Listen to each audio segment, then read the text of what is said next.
आज हम हिंदी संचय में पाठ 8 सुभागी के विषय में अध्ययन करेंगे। इस पाठ के वीडियो के भाग 1 में हमने पढ़ा था कि जब रामू और उसके पिता तुलसी महतो का एक साथ गुजारा नहीं हो पाता है तो रामू अपने पिता से अलग होने की बात कहता है, क्योंकि उसके पिता सुभागी के साथ रहना चाहते थे।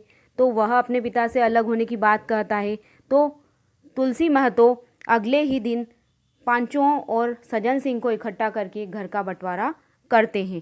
सज्जन सिंह और बाकी पंचों को इकट्ठा करके घर का बंटवारा करवाना शुरू कर देते हैं।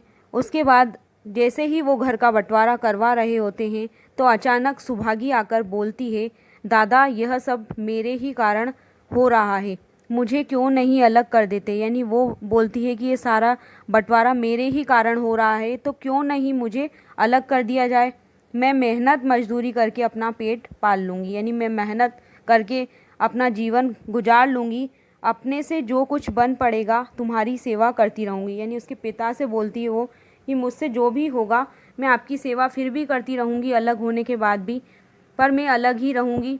यूँ घर का 12 बाट होते मुझसे देखा नहीं जाता, यानी ये घर को अलग होते हुए मुझसे देखा नहीं जा रहा है। मैं अपने माथे पर यह कलंक लेना नहीं चाहती, यानी यह जो कलंक है वो मैं अपने सिर पर नहीं लेना चाहती। तो इस बात पर तुलसी ने कहा, बेटी हम तुम्हें न छोड़ेंगे चाहे संसार छूट जाए, यानी हम तुमसे अलग नहीं होंगे चाहे हम संसार से ही क्यों ना अलग हो जाएं। रामू का मैं तो मुंह नहीं देखना चाहता, उसके साथ रहना तो दूर रहा, यानी रामू का तो मैं मुंह देखना भी पसंद नहीं करता, तो उसके साथ मैं नहीं रहूँगा। जो कपूत हो गया उससे क्या लेना देना, यानी जो पुत्र बुरा निकल गया उससे क्या मतलब। बंटवारा होते ही महतो और लक्ष्मी की मानो पेंशन हो गई हो, यानी एक पेंशन, यानी कि वो उनको वृद्धावस्था आ गई हो। वो पहले तो दोनों सारे दिन सुभागी के मना करने पर भी कुछ ना कुछ करते थे, यानी दोनों माता पिता सुभागी के मना करने पर भी कुछ ना कुछ छोटा मोटा काम वो करते रहते थे। अब उन्हें पूरा विश्राम था, अब उन्हें पूरी तरह से आराम दिया जा रहा था। पहले दोनों दूध घी को तरसते थे, यानी दूध और घी के लिए उनको तरसना पड़ता था, उनको मिलता नहीं था दूध घी। अब सुभागी ने कुछ रुपए बचाकर एक भैंस ले ली, यानी कुछ पैसे जुटाकर उसने एक भैंस खरीद ली। बूढ़े आदमियों की जान तो उनका भोजन होता है, यानी बूढ़े व्यक्तियों में जो ताकत होती है वो उनके भोजन के अनुसार होती है। अच्छा भोजन ना मिले तो वो किस आधार से रहे, यानी उन्हें अच्छा भोजन नहीं मिलेगा तो वो किस आधार से या किस उद्देश्य से वो रहेंगे। चौधरी ने बहुत विरोध किया, यानी उनके गांव के जो चौधरी थे उन्होंने इस बात का बहुत विरोध किया कि क्योंकि सुभागी ने भैंस खरीदी थी। कहने लगे घर का काम यूँ ही कम था कि तुमने एक नया झंझट और ले लिया, यानी एक घर में काम कम था क्या जो तुमने एक नई मुसीबत और अपने लिए ले ली। सुभागी उन्हें समझाते हुए कहती, दादा दूध के बिना मुझे खाना अच्छा नहीं लगता, यानी वो ये बात झूठ बोल रही थी कि दूध के बिना उसे खाना अच्छा नहीं लगता था। अब जैसे ही सुभागी ये बात बोलती है तो उसकी माँ लक्ष्मी ने हंसकर कहा, बेटी तुम झूठ कब से बोलने लगी, कभी दूध हाथ से छूती नहीं हो, खाने को की तो कौन कहे, यानी तुमने कभी दूध के हाथ ही नहीं लगाया तो तुम उसको पीने की बात तो दूर है, सारा दूध हम लोगों के पेट में ठूस देती है, यानी हम दोनों को दूध पिला देती हो। गांव में जहाँ देखो सबके मुंह से सुभागी की तारीफ़, यानी जो देखो वो सुभागी की तारीफ़ कर रहा था गांव में कि किस तरह से वह अपने अच्छे आचरण से और अपने माता पिता की भी सेवा वो कर रही थी।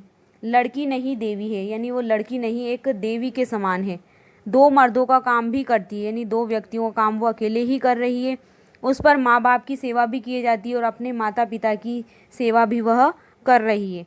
सज्जन सिंह तो कहते यह उस जन्म की देवी है, यानी पिछले जन्म की यह देवी है, मगर शायद महतो को यह सुख बहुत दिनों तक भोगना न लिखा था, यानी तुलसी महतो जो उसके पिता थे वो इतने दिन ज़्यादा दिन आराम देखना उनके किस्मत में नहीं लिखा हुआ था।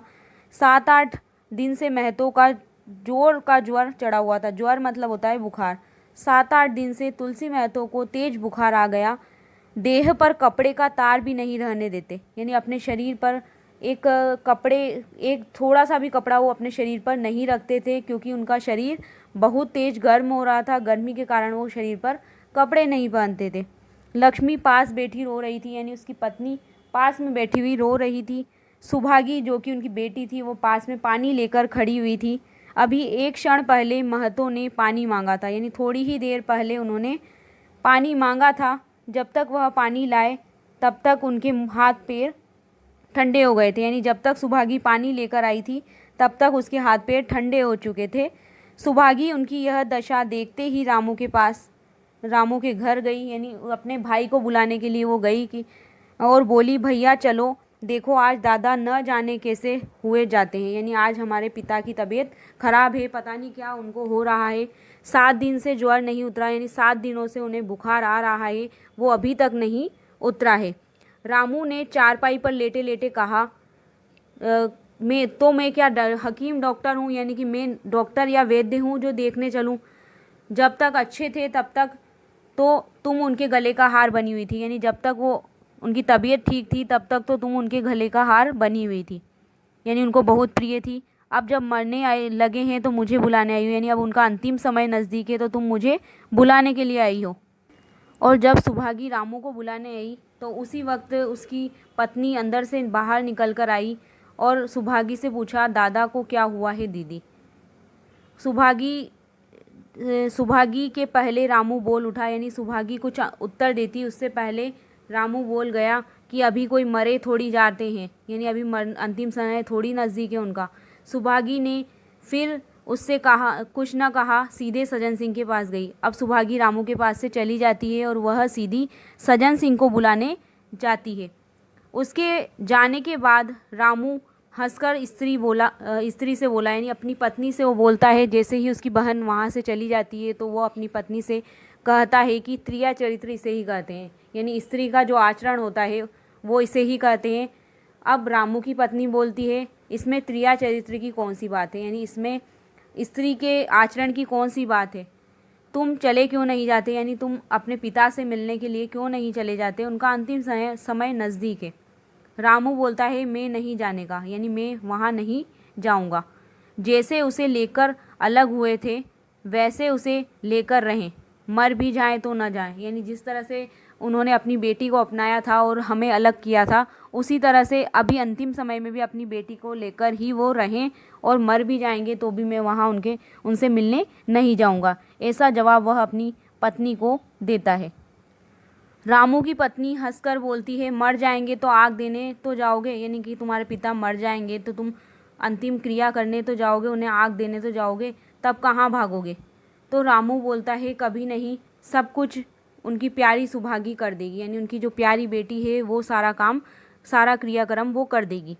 तो रामू की पत्नी कहती है, तुम्हारे रहते वह क्यों करने लगी, यानी तुम अभी मौजूद हो तो वो क्यों करेगी। रामू कहता है, जैसे मेरे रहते उसे अलग हुए थे, यानी मुझसे वो अलग हो चुके थे, उसी तरह से अंतिम क्रियाक्रम भी सुभागी कर देगी। और कैसे। पत्नी बोलती है, नहीं जी, यह अच्छी बात नहीं है, चलो देख आएँ, कुछ भी हो बाप ही तो हैं, यानी तुम्हारे पिता ही तो हैं, कुछ भी हो अब उनका अंतिम समय नज़दीक है तो हम क्यों ना उन्हें देख कर आ जाएं। फिर गांव में कौन मुंह दिखाओगे, यानी कौन सा मुंह लेकर तुम गांव में दिखाओगे अपने पिता के मरने के बाद। रामू बोलता है, चुप रहो, मुझे उपदेश मत दो। अपनी पत्नी को रामू कहता है कि तुम चुप रहो, मुझे भाषण मत दो। उधर सज्जन सिंह ने जो ही महतो की आला सुनी, यानी कि रामू के घर से जाने के बाद जो सुभागी थी वो सीधी सज्जन सिंह को बुलाने जाती है, और सज्जन सिंह के मुंह से तुलसी महतो सुभागी के मुंह से जैसे ही उसने तुलसी महतो की हालत सुनी तो सुभागी के साथ वो तुरंत दौड़ते हुए तुलसी महतो से मिलने पहुंच जाते हैं। और वहां पहुंचते ही वह देखते हैं कि जो तुलसी महतो हैं उनकी हालत और भी ज़्यादा ख़राब हो चुकी थी। उनकी नाड़ी देखी, यानी उनकी जो नस थी वो देखी तो वह बहुत धीमी गति से, मंद गति से चल रही थी। समझ गए कि ज़िंदगी के दिन पूरे हो चुके हैं, यानी ज़िंदगी अब ख़त्म हो चुकी है। सजल नेत्र होकर बोले, महतो भाई कैसी तबीयत है, यानी कि आंखों में आंसू लेकर सज्जन सिंह तुलसी महतो से उन्होंने पूछा कि महतो भाई कैसी आपकी तबीयत है। तुलसी महतो जैसे नींद से जागकर बोले, बहुत अच्छी है भैया, अब तो चलने की बेला है, यानी अब तो मेरा अंतिम समय नज़दीक आ गया है। सुभागी के पिता अब तुम ही हो, उन्हें तुम्हें ही सौंपे जाता हूँ, यानी अब मेरी मृत्यु के बाद सुभागी के पिता तुम ही हो, और वह तुम्हारी बेटी है, उसको तुम्हारे भरोसे में छोड़कर जा रहा हूँ। सज्जन सिंह ने रोते हुए कहा, भैया महतो घबराओ मत, भगवान ने चाहा तो तुम अच्छे हो जाओगे, यानी ईश्वर चाहेंगे तो तुम ज़रूर ठीक हो जाओगे। सुभागी को तो मैंने हमेशा अपनी बेटी समझा है, यानी सुभागी को तो मैं हमेशा अपनी बेटी के समान समझता हूँ और जब तक जीऊँगा तब तक उसे अपनी बेटी ही समझूँगा। तुम निश्चिंत रहो, यानी तुम बिन चिंता मत करो। कुछ और इच्छा हो तो वह भी कह दो, यानी तुम्हारी और कोई इच्छा हो तो वह भी मुझे बता दो।